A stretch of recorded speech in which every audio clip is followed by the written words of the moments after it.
के बीच में विश्व हिंदू परिषद के केंद्रीय उपाध्यक्ष और श्री राम जन्मभूमि तीर्थ क्षेत्र के महामंत्री माननीय चंपत राय जी श्री राम जन्मभूमि की दृष्टि से जो बृहद संपर्क का अभियान चलने वाला है और मंदिर निर्माण की दृष्टि से जो अन्य गतिविधियां चल रही हैं उन सब के बारे में प्रेस से बात करने के लिए हम लोग हमारे बीच में उपस्थित हुए।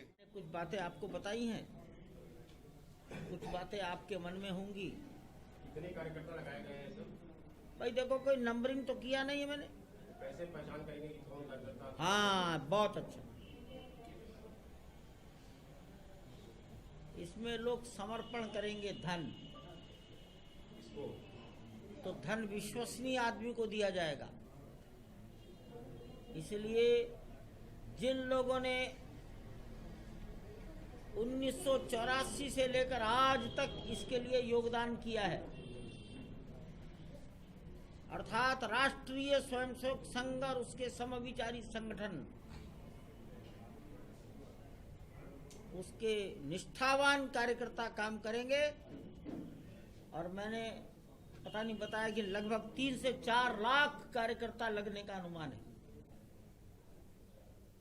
3 बैंक तय किए गए हैं, state bank, Punjab national bank, bank of Baroda. तीनों बैंकों की 46,000 ब्रांचेस हिंदुस्तान में हैं। पैसा कार्यकर्ता अपनी जेब में नहीं रखेंगे, जिला केंद्र पर भी नहीं आएगा। जहां इकट्ठा होगा, जिस गांव में, उस गांव के निकटतम जिस बैंक की जो ब्रांच होगी वहीं जमा किया जाएगा। अगर बनारस में 40 स्थानों पर तीनों बैंकों की ब्रांच हैं तो इस कार्यालय में पैसा नहीं आएगा। अपने मोहल्ले के निकटतम, सबसे निकट जिस बैंक की जो ब्रांच हो वहीं पैसा जमा करना। इतनी ट्रांसपेरेंट, निर्दोष व्यवस्था खड़ी करने की तैयारी चल रही है। विश्व हिंदू परिषद किसी को विद्युत करेगा नहीं कि ये लोग रहेंगे, कुछ पहचान पत्र देगा या नहीं देगा? ओ, सब लोग एक दूसरे के परिचित हैं। 4 लाख लोग किसको परिचित हैं? नहीं, बनारस है ना, मैं बनारस तक सीमित हूं, तो बनारस के लोग हर मोहल्ले में किसी न किसी को परिचय रखते हैं। इनको बनारस का ही सोचना है, चंदौली के लोगों को चंदौली का सोचना है, मिर्जापुर को मिर्जापुर का सोचना है। लाखों लोगों ने अपना जीवन दिया है। श्री राम जन्मभूमि तीर्थ क्षेत्र चाहता है कि करोड़ों लोगों की कमाई का पैसा इसमें लगे। करोड़ों लोग अपने पॉकेट एक्सपेंसेस बचाकर इसमें योगदान करें। अपने पॉकेट एक्सपेंसेस को बचाकर इसमें योगदान करिए। और इसके लिए कार्यकर्ता प्रयास कर रहे हैं कि हिंदुस्तान के 4 लाख गांव, 4000 वार्डों में जाएंगे। 11 करोड़ परिवारों के साथ संपर्क करेंगे। 11 करोड़ का मतलब है लगभग हिंदुस्तान की आबादी का आधा हिस्सा।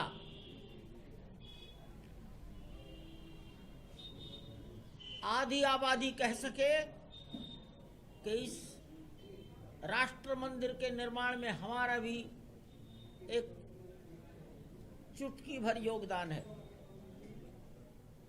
भगवान राम के द्वारा बनाए गए सेतु में जिस प्रकार गिलहरी का योगदान था, ऐसा योगदान देश के नागरिकों का होगा। वो जंगलों में रहते हैं कि गांव में रहते हैं या शहर में रहते हैं, झोपड़ी में रहते हैं कि कोठी में रहते हैं, मजदूरी करते हैं कि उद्योग जगत के मालिक हैं, लेकिन सबका योगदान होगा।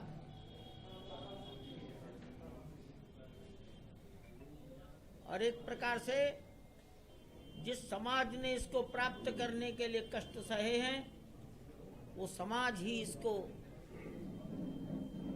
अपनी श्रद्धा और अपने समर्पण से बनाएगा। ये अभियान, जिसे मैंने जनसंपर्क अभियान कहा है, ये धन मांगने का अभियान नहीं है, निधि के समर्पण का अभियान है। ये अभियान मकर संक्रांति से प्रारंभ करेंगे। मकर संक्रांति 14 जनवरी को आने वाली है 2021, और माघ पूर्णिमा 27 फरवरी तक अभियान चलेगा। अलग अलग राज्यों ने, अलग अलग प्रांतों ने इस 42 दिन में अपने लिए अवधि का निर्धारण किया है। उसी के अनुसार बनारस, इलाहाबाद, सुल्तानपुर, मिर्जापुर, इसके आसपास के जिलों ने भी अपना कालखंड निर्धारित किया है। बड़े से बड़े व्यक्तियों के घर जाकर उनको इसका इतिहास बताया जाएगा।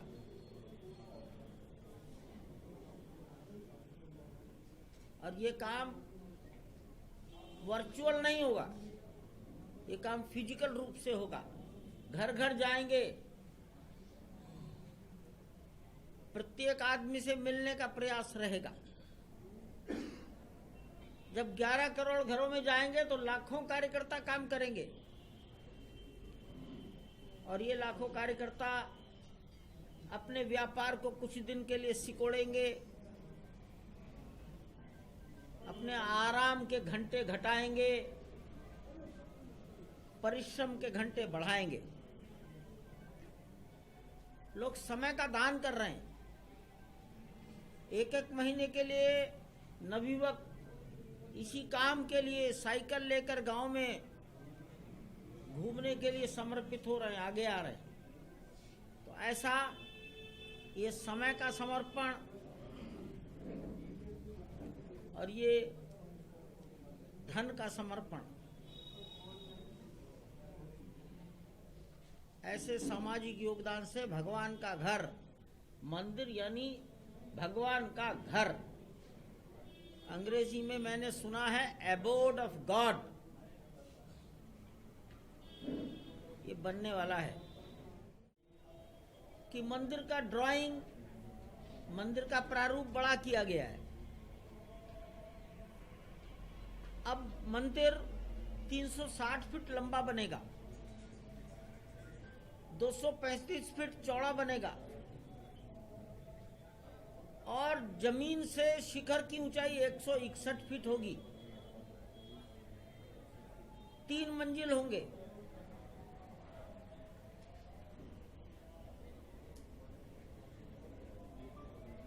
लगभग 4 लाख घन फुट पत्थर लगेगा। एक मोटी मोटी बात मैंने आपके सामने रखी है। जमीन से जब मंदिर का दर्शन करने लोग जाएंगे तो उनको कम से कम 32 सीढ़ियां चढ़नी पड़ेंगी, 16.5 फीट। ये सड़क से प्लिंथ का लेवल, फर्श का लेवल होगा। बुजुर्ग लोग, दिव्यांग लोग, उनकी सुविधाओं का विचार किया गया है। वहां लिफ्ट कहाँ लगे, रैंप कहाँ बने, एस्केलेटर कहाँ लगे,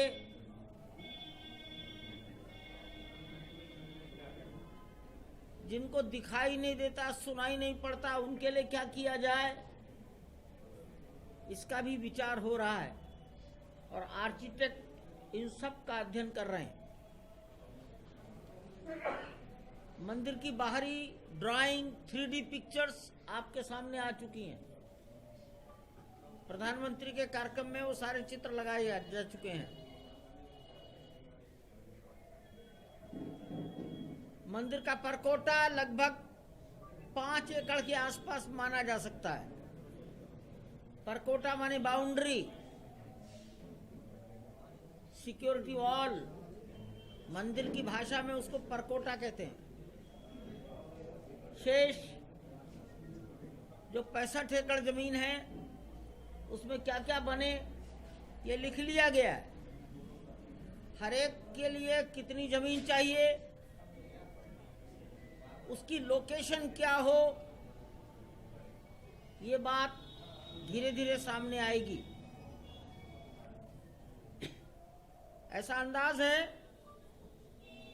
कि मंदिर का निर्माण कार्य जब प्रारंभ हो जाएगा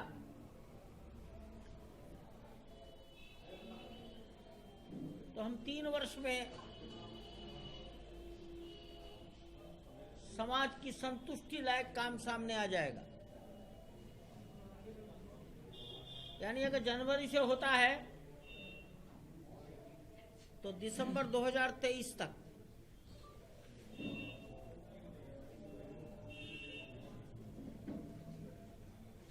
ये मंदिर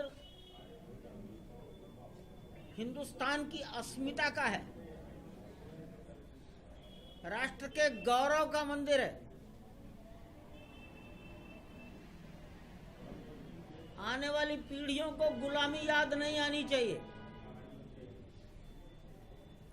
विदेशी आक्रांताओं को दिल और दिमाग से निकालने के लिए ये काम किया जा रहा है। हिंदुस्तान ने विदेशियों के साथ लड़ाई लड़ी है, परंतु सरेंडर कभी नहीं किया। और इसलिए ये जन्मभूमि का मंदिर हिंदुस्तान की संघर्ष गाथा है। ये हार जीत का विषय भी नहीं है। इतिहास की सच्चाई को दुनिया के सब लोग स्वीकार करें और जैसे सभी समाज, सभी सरकारें, सभी राष्ट्र अपने अपने आत्मसम्मान की रक्षा के लिए काम करते हैं, वैसे ही अपनी आत्मरक्षा के सम्मान के लिए हिंदुस्तान की पीढ़ियों ने काम किया है। वैसे तो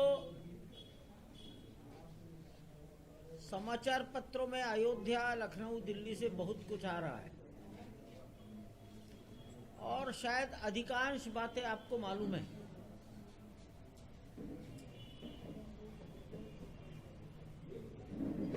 तो भी कुछ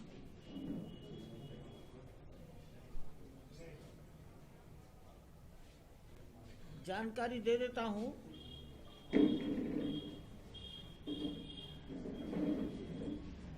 कि मंदिर की नींव बहुत मजबूत हो, दीर्घायु हो। इसके लिए भारत के बड़े इंजीनियर, प्रोफेसर, वैज्ञानिक कार्य कर रहे हैं। IIT Delhi, IIT Guwahati, IIT Chennai, IIT Mumbai, national institute of technology Surat, central building research institute Roorkee, CBRI Roorkee, Tata और लार्सन टुब्रो के इंजीनियर्स सामूहिक विचार विमर्श में लगे हैं। नेशनल जियो technological research institute NGRI Hyderabad, वहाँ की टीम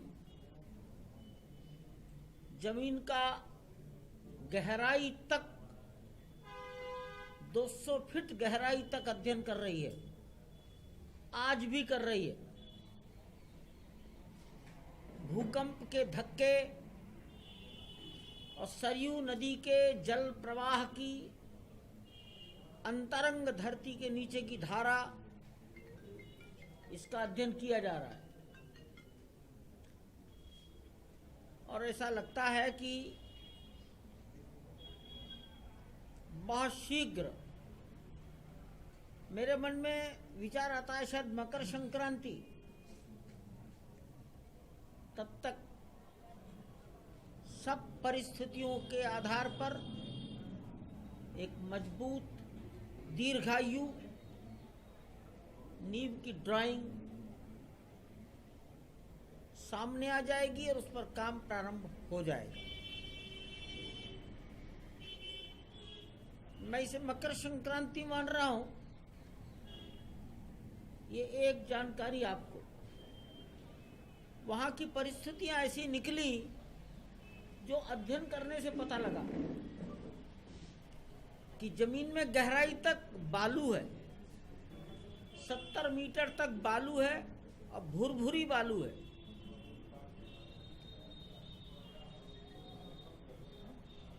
हम कहा करते थे ये मंदिर अनेक बार तोड़ा गया, उसका प्रमाण अब आ रहा है कि आज के धरातल से 50 फीट गहराई तक मलबा भरा है। ये 50-50 फीट का मलबा कहां से आ गया? और सरयू का जल प्रवाह कभी न कभी यहां था, ऐसा इसरो के फोटोग्राफ्स बताते हैं। इसलिए इसरो के फोटोग्राफ और अन्य सारी तकनीकी बातों को मिलाकर एक ड्राइंग नींव की बनेगी।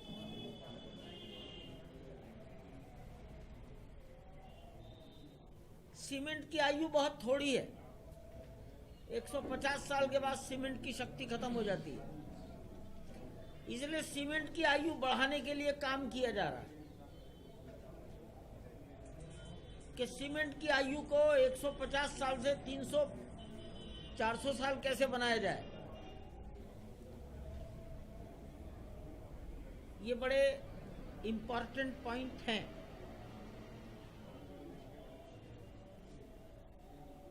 दूसरी बात